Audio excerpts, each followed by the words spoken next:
Okay, so I want to keep this really casual and open-ended. So questions, interrupt me. Talk. Food is like religion. Nutrition is like religion. If you believe one way, you really believe in it. And so when someone changes that, or if you're reluctant to change, it can rock your world. Very similar to like a Catholic talking to, whoever. So just know that your opinions are still valid, and I'm not saying this is the end-all be-all, but I've been through a lot of different diets. I've studied a lot of different things, whether they be types, like it could be from Jenny Craig to Atkins to calorie counting. I've done it all. So please use me as a source of asking questions. Please just do it. People get shy when I talk about nutrition, and that will make this a very long hour. Okay. So what I want to start with is just getting kind of think about the way you think about food, whether it's low calorie, whether it's ketogenic, whether it's Atkins, whether it's just eating in moderation. Put it all out the window and think of be very open-minded when I'm talking about this, because I'm going to throw some things at you that you might have never heard before. Whether you believe me or not, just bear with me. They're different, but I truly believe that this kind of eating and this style of eating is the way to feel your best, to be healthy, and to find the happiest version of yourself, and that can be with weight as well. So when I think of nutrition and when I think of diet, I don't think of restriction. I think of what is going to make my body the happiest, and what weight loss comes with that, but it's mainly how is your heart health? What is your blood sugar doing when you go get it tested across the street? What is your doctor saying your health meter is? On a scale from 0 to 10, how much energy do you have? Are you sleeping well at night? Those all tie into food, okay? So let's start with the basics. I want to start with macronutrients. So carbs, proteins, fats. We're going to get a little sciencey, and then we're just going to start talking about it. So you guys all know these, right? Carbs, give me some carbs. If you think of carbs, bread, pasta, fruit. Thank you for saying that. Vegetables, potatoes, anything sugar, carbs. Okay, that's one of the 3 macronutrients. Then we have protein. Yes. Then we have proteins. Give me some proteins. Lean meats, all meats. Nuts. Nuts are also, they tie into fats as well. Beef, pork, eggs, chicken. What are there? Some other? Yes, all animal products. Cecilia loves that. And then last but not least, we have our fats. Give me some fats. Avocado. Thank you. Avocados? Trevor. Fast food is all like Fast foods, yes. So when we think of fat, we tend to think, ooh, like bad. And that's just how we've been raised, and that's how most of society is. Hopefully by the end of this lecture, you don't feel that way. So there's these 3 things: carbs, proteins, fats. I want to get rid of the word calorie restriction and diet. Think of diet not as, like I said, it's more of a lifestyle. It's a 4-letter word. It's not a bad thing. When I say diet, I don't mean I'm going on a diet tomorrow. Get that out of your head. This is the way you eat. A diet is how do I eat, okay? This is the way I really feel is the best for all my clients. It's simple, and no one does it. Eat real food. Simple as that. There is this concept, eating real food, is impossible in today's society. If you go to the grocery store, if you go to the grocery store, there is chemical crap everywhere, in your diet sodas, in your regular sodas, in anything that's packaged, anything that's in a can, anything that's in a restaurant. There's very little places that have actual real food. Our oils have gone bad. Everyone took away, we'll get into this a little bit more, but you're thinking canola oil is what they cook with, soybean oil. This is not real food. So eating real food is the only kind of diet you should start thinking of. Because what happened with society, so we can go for a couple, like 50 years ago, saturated fats got a very bad rap. So we're gonna start from fats up to carbs. Fat, when we think of it, we think of bad. We think of either fast food or we think of heart disease. And I think that we need to start, for us mainly, if you guys, I have tons of good books and studies, and this is coming out more and more, fat is our friend if it's not man-made. So any type of natural fats, and that includes grass-fed butter, so omega-3 buttery goodness that I put in my coffee. You guys know I love that. Good fats that come from good source meats. So if you do eat meat, where do you get your cow from? Like, is your cow getting pumped with antibiotics and hormones in a factory, or is it a free-range, happy grass-fed cow? So fats, like saturated fats, are getting a very bad rap, but not because they should, because they're being linked with other things like chemicals. And does that make sense to you guys? There's a lot more to it than saturated fats. So fats are a good thing. Unfortunately, people think fats are a bad thing, and so they took out all fats to make things low fat or non-fat and make them low calorie, and that's when people started getting very, very sick, and that's when heart disease skyrocketed. That's why people are having way more obesity issues and all these health problems, blood pressure issues. It's all linked to taking out good foods like actual butter and actual meats and replacing them with really bad fake rancid foods, meaning fake meats from Taco Bell, or or even even your peanut butter. You can turn your peanut butter around and it's partially hydrogenated oils. That's trans fat. So there's tons of trans fats and crappy fats everywhere. So we just have to learn, the simplest thing is to read ingredients. So if you're gonna eat real food, you should always read the ingredients on your food. You should be able to understand and pronounce every ingredient on any label that you see. Okay, so like if you flip something around and there's like 6-syllable words and you're not sure what they are, they're most likely a chemical additive to make that food last longer than it should, to make its shelf life longer. What that does is it plays in not only to our mood and things like depression and things that our sleep, but it like from the inside out is killing us. Our heart disease, I mean, I don't know if you guys got your blood, we'll go over blood levels and things after this, but heart disease is not a matter of cholesterol with food. It's not the yolks you're eating, it's the fake oils that we're eating. Does that make sense to everybody? A little bit. Any questions yet? I'm jumping all over. So how do you tell, you probably are going to get to this, but how do you tell a real oil from a fake oil? Yeah, so for oils, there's like, we just talked about, Blake and I just talked about this. There's a shit list and a good list. So anything that is crop-based or industrial. So soybean oil is actually an industrial product. They call it, the FDA turned it into a food because there's so much of it, they didn't know what to do with it, and then they try to make it healthy. So soybean oil is not a good oil. Canola oil is from rapeseed oil, which is like extracted with methane. It's like horrible the way they do it, so not a real oil. Anything that's crop-based, peanut oil, vegetable oil, canola oil, those things are not good for our heart.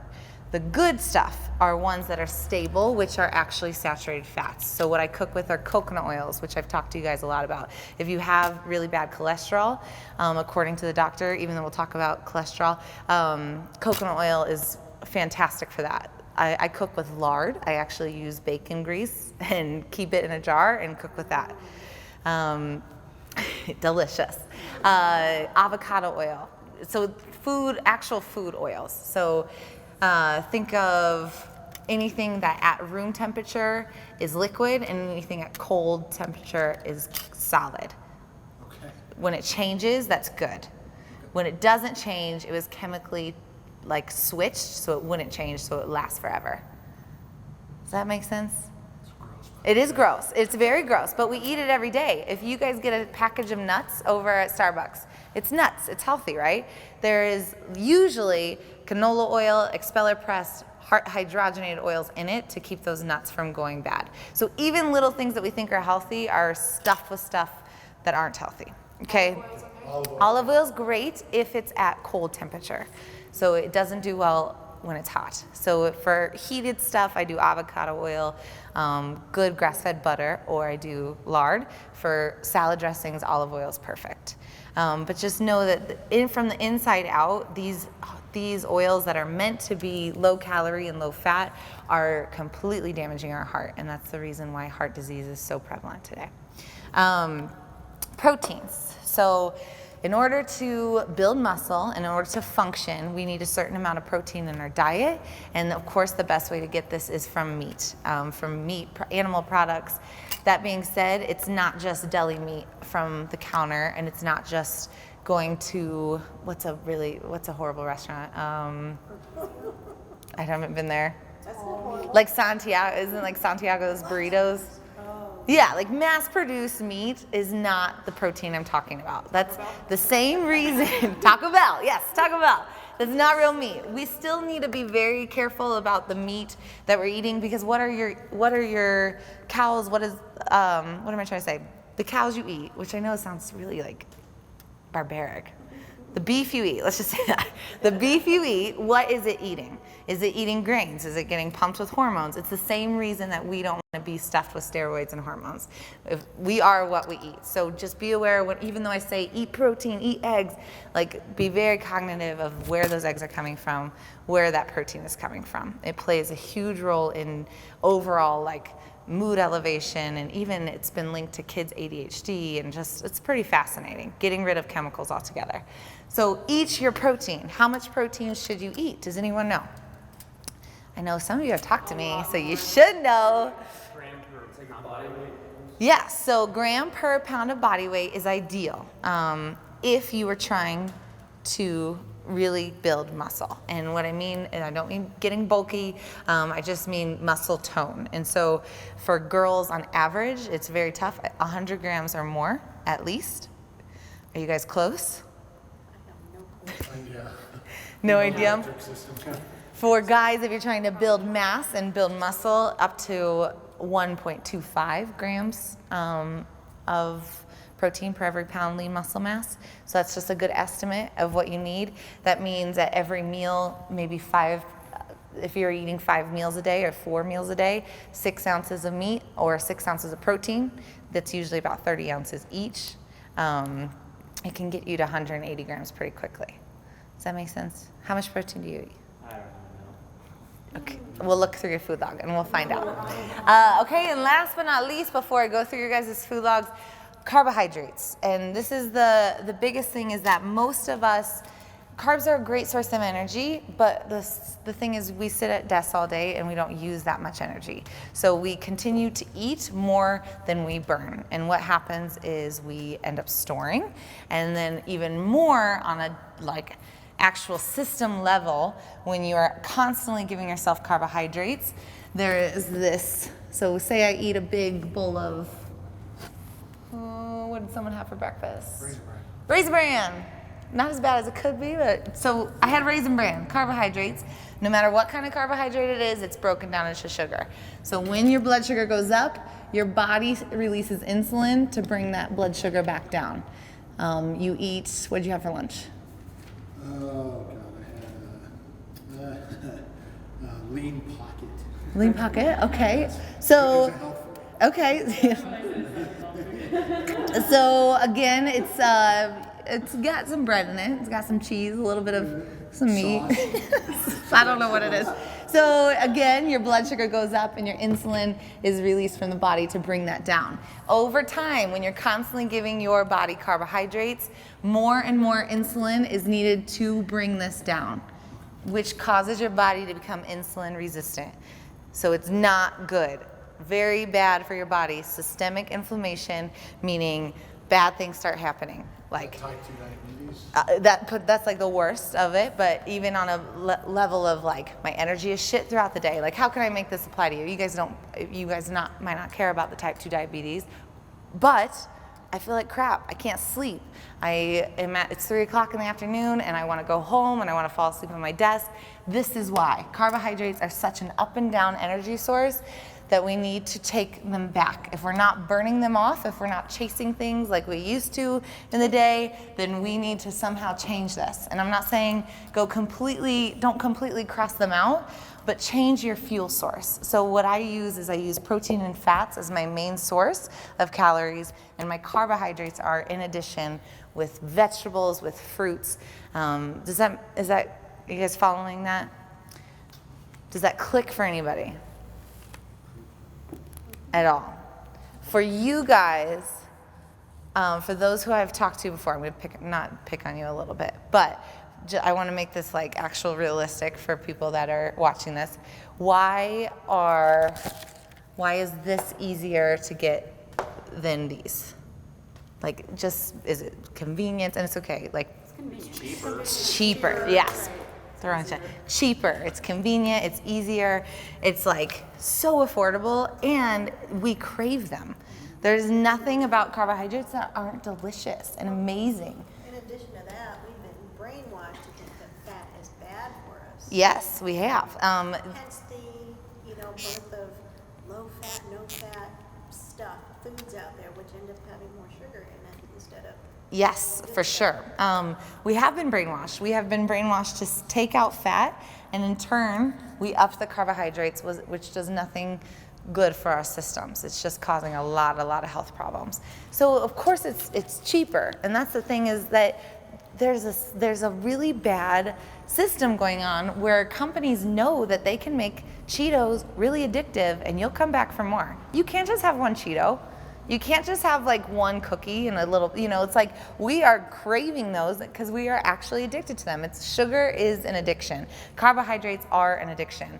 And there is a point where, I hate the word diet, but there is a point where you have to consciously switch this. You have to take those out, and Larita, you're on week 2, yes. I think. So it takes about a week. How long do you think it takes before you can kind of get over that hump?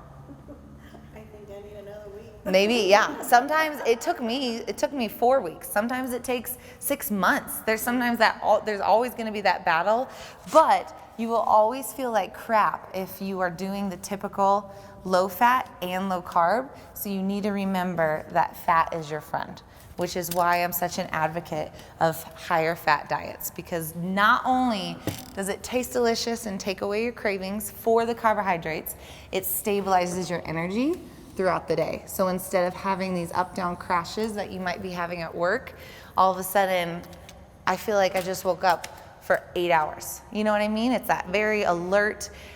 We're so depleted in fat in our society, low fat, non-fat, half, whatever it is, that it actually is messing with our cognitive function. And the people that I have, my clients that I have, start incorporating grass-fed butter in their coffee and coconut oils in their chicken, or cooking their eggs in their coconut oil, they start thinking better. So if you ever feel like you're not like whether it's, it doesn't have to be as serious as Alzheimer's, but you're just feeling slow and drudgy, and you've had that, and it might be just the day or the mood, but honestly, increasing your fat intake, if it's the good kind of fats, helps that, drastically. Do you have any questions so far? Really? You sure? Okay, are you guys all with me? You guys see what I'm saying? Okay, so the last thing I want to talk about when it comes to the macronutrients is what is, and I just want to stay away from diet, because I think we're always told what to eat and what not to eat, and this is the way, and restrict your calories, and I kind of hate that. I want to get away from that, because counting calories isn't fun. Being on a very restrictive diet isn't good for you mentally. It's like one of the most exhausting things ever if you've tried to lose weight by counting calories and logging your food. It can be okay for a little bit, but it's not sustainable. So we need to find something that's sustainable for you. And so the best way to describe this is, what is nutrient dense? What foods that you're going to eat, if you actually take time out of I know you guys are busy over there, so if you're actually going to eat, what is going to make your body the happiest? Meaning, what has the most vitamins, what has the most minerals, calorie for calorie, what is going to make my body feel good?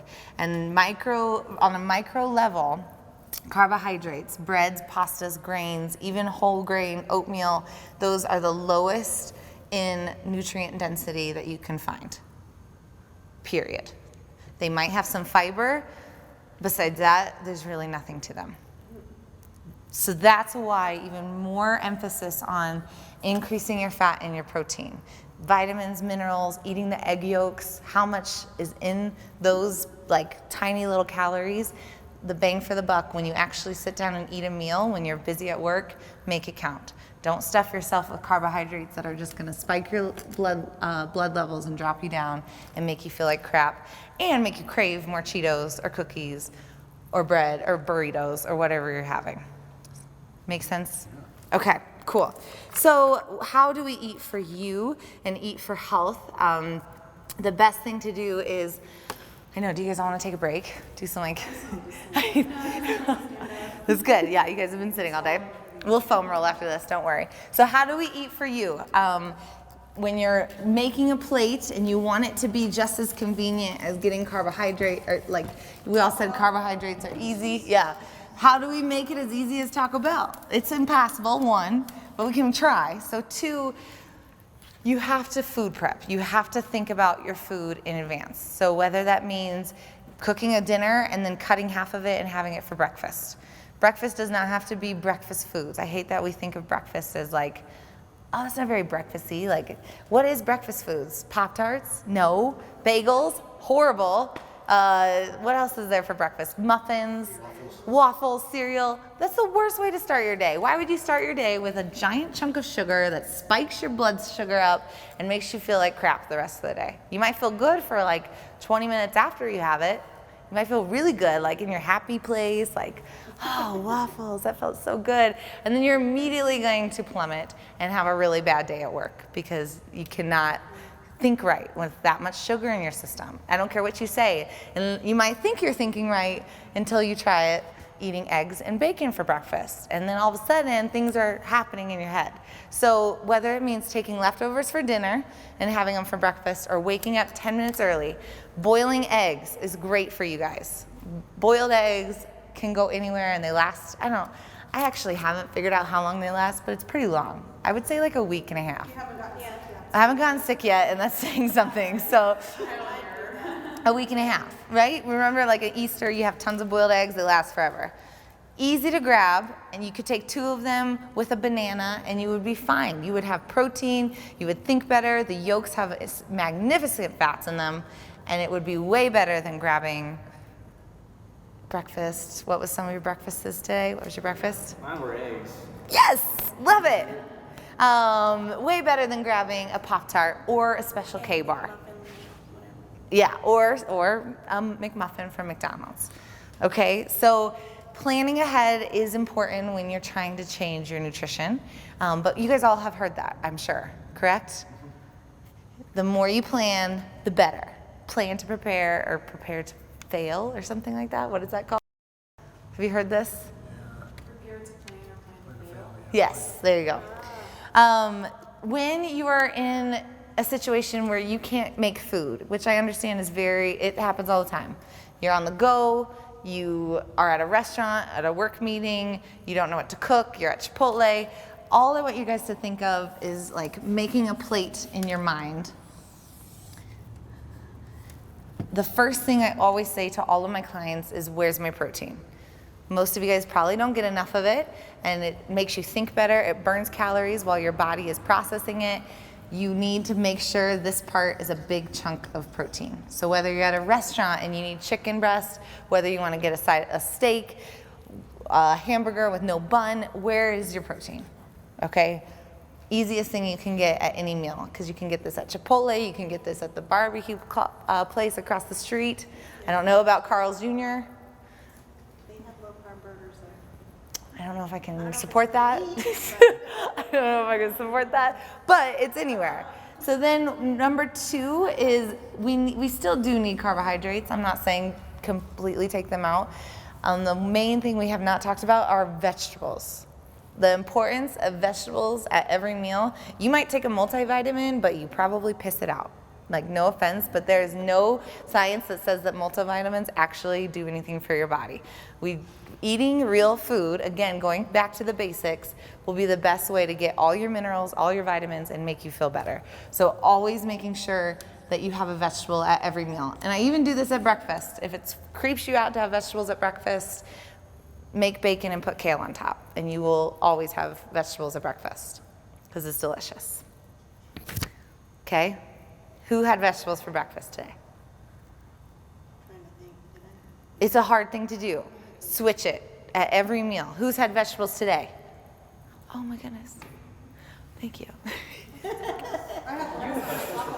Okay, we got some lettuce. I had bell peppers. Okay, bell peppers.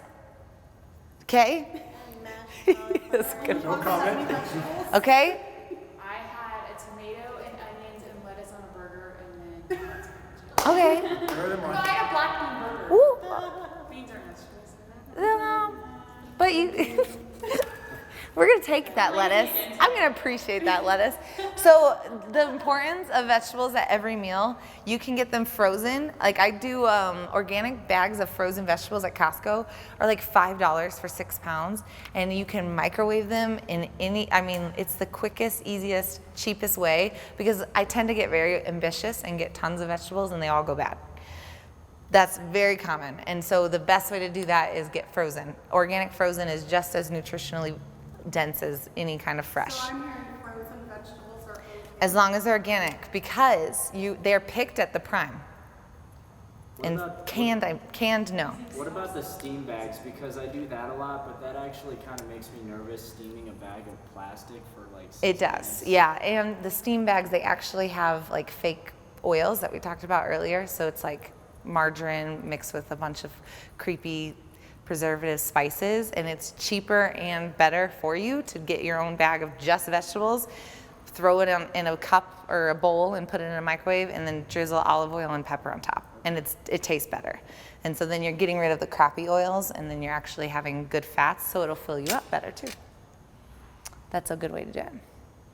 Yes, frozen is fantastic. broccoli, like baked, Yeah. roasted. There's not much of microwave in general isn't the best way to cook anything. But skillet, like anytime you heat something, it's good. So whatever is easy and convenient, you can do mass amounts and then divide them into little Tupperwares, take them on the go. Whatever works for you. Then the second best way to get a vegetable in your diet is spinach in a smoothie because you cannot taste it. And so what I love to have for clients is when they blend, whether it's a scoop of protein with water and berries and a banana, add 2 handfuls of spinach and you will never taste it. I know you girls did this a lot across the street. It's just a great way to get tons of nutrients, okay? Be very conscious. Vegetables are your best friend. Fruits are great too, but they're not as good as vegetables. They never will be. Okay, and then my fats. And so this is the thing, depending on how willing you are to take out the bread. If I'm having bread with this, bread tends to fill you up, but then it doesn't fill you up for very long. So when you take out the bread, if I took the bun off of a burger, I'm not going to be full with just vegetables and meat. If you guys all should know that by now. If you've ever had chicken and veggies, you like kind of get hangry after like an hour. Like I even get hangry after like 10 minutes. I'm literally like, this is not enough food. I am now angry at the world. So this is where this will become your best friend. And fats are what fuel you, meaning they are what make you think better. They make your energy really good, but they also fill you up. And so they don't make you hangry. You're not going to be pissed off. You're not going to be grumpy when you answer the phone. You have a better, I'm not even kidding you. I've had if you don't believe me, try the butter coffee one day. You might not like the taste, but notice how you feel with it. Like the way you feel when you actually start eating fats instead of putting sugar in your coffee or instead of eating sugars, it's night and day of a difference. And so that's my most important thing when you're trying to do a diet change or a nutrition change is knowing that there's enough of this to tide you over, because this won't last. If you're like trying to be really good and really strict, this is why diets don't last, because no one eats enough fat and then they like give up because it's not worth it. It's not happening. I'm hungry and I'm tired and this sucks. So the fats, whether that's almond butter with your banana, or whether that's, I know you have a bag of nuts right here. Coconut oil in your smoothie even. So instead of just a protein smoothie, sometimes I have my clients put a scoop of coconut oil in it to make it a little fattier, to make it actually last longer than an hour. What's some other good fats that I could have you guys eat? Avocados. How could I forget my favorite food? Avocados make you so happy. They make me very, very happy. They're very filling. Guacamole. What's that? Oh, I just said there's something. Delicious. A Chipotle bowl with guacamole is fantastic. So just know that, okay, I'm trying to be healthy. I have my protein, I have my vegetables. Unless there's this is a really big key missing. Okay, and this is why a lot of diets don't work, because this isn't happening. Because it's scary. Like, I'm about ready to put butter in my coffee. What? Like, you know how weird that is to people? That's not what we're meant to think. We're not meant to think that at all. So, really important to know that.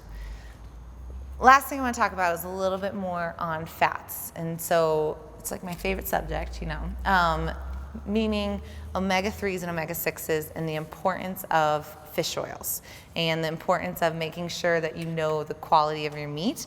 You guys have all heard of omega-3s. Nod your head, it's okay if not. Yes, what do you guys know about? I'll throw out some things. They're in fish, like salmon. Salmon, yep.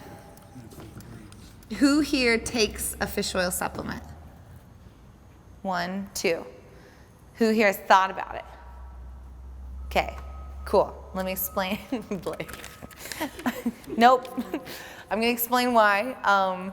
Omega-6s and omega-3s. We need them both, so it's not that I'm saying take out omega-6s completely. Omega-6s are in everything. So sometimes too many, like tons of nuts, all our vegetable oils, corn oils, any bread has omega-6s. Very high. What it means is it's pro-inflammatory, meaning too high of omega-6s and too low of omega-3s. When we were healthy back in the day, like 200, I don't even know when we're healthy, guys. This is how bad it is. Like 200,000 years ago, the average ratio of this, omega-3 to omega-6, was 1 to 2. Do you guys have any guesses of what it is now? 1 to 6. 1 to 21. That's ridiculous. That means that for every omega-6 for every 21 omega-6s, we're having 1 omega-3, which puts our body in a really pissed off state. And this is why I think like if you guys are having some issues with your blood work, or if you know someone with heart issues or cholesterol, or you know they're having trouble with that, make sure they get on a fish oil supplement. Prevent that by getting on a fish oil supplement. Omega-3s, when I balance that out and increase it with a fish oil supplement, or you could eat salmon every day, but I really doubt that's possible for anybody. When you balance this out, you heal faster, meaning my hip hurts less. I have like a really bad hip, and the more this is balanced, it seriously doesn't hurt as much. It's little things like you don't need to pop ibuprofen, you need to pop omega-3s. Like, I'm serious when I say that. It's like your body responds really, really well when little things like this start balancing out. So joint pain, headaches, bad sleep, this stuff can all be like balanced out again by changing your diet. So yes, fish oil is great, but omega-3s also are in things that we eat. So again, in our fats, where do we get omega-3s? Really good eggs. Avocados have a little bit of it. For omega-3s, it has to make sure that this is why it's really important to get grass-fed beef and for you to get free-range chicken. So staying away from processed meats and restaurant meats as much as possible. It's not always realistic, but if they're grain-fed or corn-fed animals, very, very high in omega-6s, just like us. If we have tons of grains, or if we have tons of corn, or if we have tons of like way too many omega-6s in our diet, we're off. So why would we feed ourselves something that is exactly the same? So really important to make sure that you know where you're getting your eggs, your chickens, your beef, your steak, all of that. Does that make sense to everybody? Okay. And I was gonna do a little bit of a stint on, no pun intended, on cholesterol, like that. Blood cholesterol. And I can a little bit if you guys, I don't know if any of you guys are having issues with cholesterol. If not, that's fantastic. But just know that there's a lot of research going on, and I'm not a doctor at all, But doctors are very easy. They want to give you statins. They want to give you pharmaceutical grade prescriptions. It's a money-making industry, and high cholesterol isn't necessarily a sign of heart disease. High cholesterol as you age it's going to happen. When you get older, cholesterol raises. If you're dealing with weight differences, whether you gained a lot of weight or you lost a lot of weight, cholesterol will be higher than usual. If you're trying to heal, if your body's trying to heal itself, cholesterol will be higher than usual. So just because your blood work says that your cholesterol is high, whether it's HDL or LDL, does not mean, oh my God, I'm about to have a heart attack. That being said, I know that's this is a very complex issue, and I don't want to get into it too much. But don't be, if you know someone that had maybe a little bit too high of HDL or LDL on their blood levels, do not encourage them to get on statins, because changing their diet from a very high carb diet to a better protein and better fat diet will fix that. Okay. The last thing is that cholesterol foods that have cholesterol, dietary cholesterol, is not correlated at all to your blood level cholesterol. All right, so egg yolks are good. Start eating them. I think all of you guys know that by now, right? Yes. Saturated fats, they're good. Eat them. As long as they're not rancid or processed. Grass-fed beef is fantastic. Wouldn't you guys much rather have a grass-fed beef with a side of avocado than a 120 calorie pack? I don't know, I feel like we're so ingrained in low calorie and low fat that the more you eat actual real food, if you know where it's coming from, this will play directly into losing weight, to feeling better, to feeling healthier, to sleeping better, to having better energy. It's not just about looking good, it's about oh my gosh, I feel really, really good. Does that make sense? Okay, please have questions. I have one about, so you say, try not to eat the artificial fats and that kind of stuff. Mm-hmm. How do you feel about sugar? Because I know a lot of people are trying to cut out sugar from their diets. Is it okay to go with something that's sugar-free but then has some kind of chemical in it? Yes, thank you for letting me clarify this. So carbohydrates are sugar. So any kind of sugar that we have, whether it's bread or whether it's a candy bar, is broken down is in the same way. So not good for us overall. Does that mean I have sugar-free because it says no sugar? Absolutely not. Sugar-free is, there's going to be, and give it 10 years, and sugar-free things, whether it's, what's Splenda, whether it's anything that's replacing sugar, just because it's 0 grams of sugar, it's directly correlated to ovarian cancer, to headaches, to migraines, to seizures, to epilepsy. There's really messed up things that are happening, but since the label says 0 grams of sugar, we think it's okay because it doesn't have high calorie. There's nothing worse than putting chemicals in your body, especially new chemicals that are recently created where we don't know what's going to happen in 10 years to our body. So just know, again, always go back to eat real food. If I read this, the soda even, what is in the soda, really fake sugars. What's in this diet soda, even worse. So thank you for letting me clarify that. I would rather you have a regular Pepsi than a diet Pepsi. That's how, I don't want you to have any Pepsi at all. I'd rather you have carbonated water, or they have really good LaCruz and sparkling waters, and there's definitely alternatives to soda.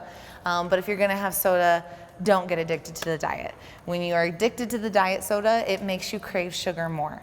Because your body is this is kind of what I wanted, but it's not, and you're still gonna want more sugar to replace that. There's just no going around that. You can't curb sweet tooth with fake sugar. It'll always come back and become a vicious cycle.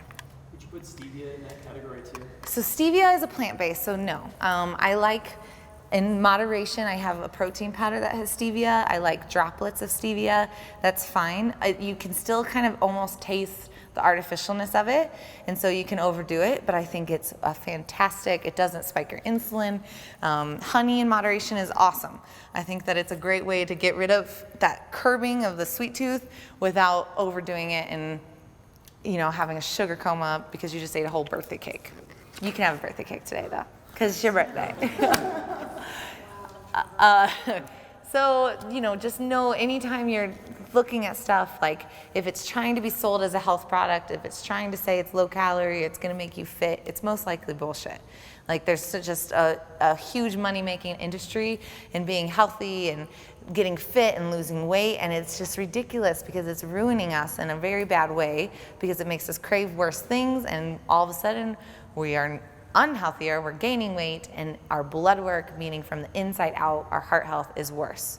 So anything fake, stay away from. When you're grocery shopping, stay on the corners of the store. Don't even go into the middle if you can. That's kind of the rule of thumb, is that real food is around the corners, shit food is in the middle. And so as much as I can, one, I never go when I'm hungry or hangry or whatever you want to call it, but stay on the outside, stay on the perimeters, because that's where actual real food is. That's just like a good grocery store trick. Any other questions? Do you have any strategies, speaking of grocery store, do you have any strategies on, picking out meats and stuff that are organic? Yeah, so Sprouts is fantastic. Grass-fed meat is getting more popular, but it still can be really expensive. If I buy it in bulk, it's cheaper. So I have really great sources, and actually Kevin is so fantastic. I think he's gonna actually turn this into a hub for grass-fed meat and unpastured eggs. So getting good quality meats, this might be a spot to get that. Because there's tons of places in Denver that sell cows or quarter cows, but that's a lot of meat. So it's if you buy, even what I do is I buy a 20-pound economy box, and it ends up being $5 a pound versus at the store $9 a pound. Anywhere from $9 to $11. Yeah. So I pick and choose my battles. It's expensive to shop that way, but just know, one, your body, you could save a lot more money on your body by eating good food than on your medications down the road. So that's the best way to think of it, is a lot better to invest in your body and get good foods now than to spend money on prescriptions in 10 years. That being said, I pick and choose my battles. So if I got grass-fed beef, then maybe I didn't get organic vegetables, because organic vegetables can be just as expensive. Write this down. Dirty Dozen is the list of organic foods that you should absolutely get, but there's some organic vegetables that you don't need organic because they have a shell or they have an encasing where they're not affected by it. So there's some things that you don't always have to have organic, but there's also things like spinach, if you don't get it organic, or kale, pesticide crazy. So just as bad as having chemicals in your body. So just look up the Dirty Dozen. There's good and bads. Pick and choose your battles. I know that it's not gonna be possible to eat perfectly all the time. Grass-fed beef, cage-free eggs, that's just not realistic all the time. But when you're at the store, today, I'm gonna invest in really good quality eggs and maybe just organic chicken instead of free-range organic chicken. Things like that. Does that help? Yeah, that does. I'm pretty certain that Chipotle is grass-fed. That's amazing. Pretty certain. That's that if you go amazing. On their website, they have a pretty slick video. Yeah. On animals being freed from cages and whatever, and great, being Cool. fed. Yeah, so, and this is a cool story. Subway, and so I had a friend in college, she was allergic to growth hormones, and this is before I knew anything really about what is put into mass-produced meat, and the only meat she could eat outside of what she picked from the grocery store was Chipotle, because it didn't have growth hormones in it. That means every other meat from most restaurants are pumped with growth hormones. She would actually have an allergic reaction, which I wish we all would. I wish we all had that, because it's shit for us. We shouldn't be eating it anyway. Unfortunately, we don't have that reaction, but that's a cool fact. So I know for sure they have good quality meats at Chipotle, which is awesome. And I think that's becoming more of a thing, slowly but surely. So hopefully even more so. Another, I don't really touch on this, you guys eat enough calories, I hope. Your list looked really short. Okay, so last thing, and then questions if you want with me only, is eating enough. Nobody does it. If you're eating high quality foods, I don't care about calories, but I want you guys at least 1,700, that's the low end for girls, up to 2,500 for guys. I love you, Emily. Because fats are high. Yeah, these are quality foods. Quality comes over quantity. I would much rather you have quality foods at 2,000 calories than shit quantity foods at like 1,200 calories. Nobody can live off that. That's horrible. Stop doing that. When you're eating vegetables and meats and stuff like that, they don't have a whole lot of calories in them when you're not having those, especially the carbs. Yes, the carbs. So, but that's why the fats is so important, because if you're just doing protein and vegetables, it won't be enough calorie. So that's why the avocado, the coconut oil, the butter in your coffee, that's what's going to fill you up, because it literally will raise your calorie level. So making sure you have those, and noticing how you feel when you do have them. Be aware how you feel when you eat, when you have butter in your coffee. Like, how's my energy? How did I sleep last night? Things like that are all tied into food.